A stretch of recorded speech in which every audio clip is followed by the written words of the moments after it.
How to fix sorry unable to start Minecraft. 1. Close unnecessary background apps with WTM. 2.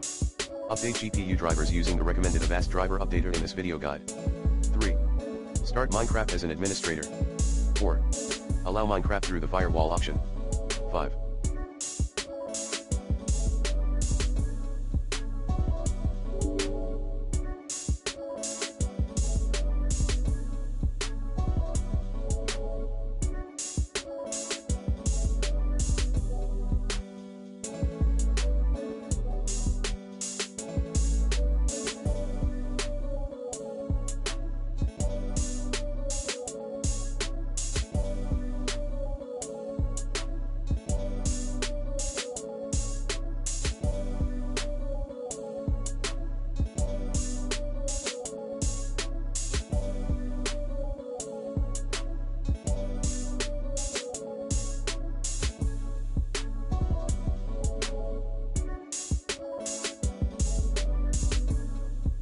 Uninstall then reinstall Minecraft.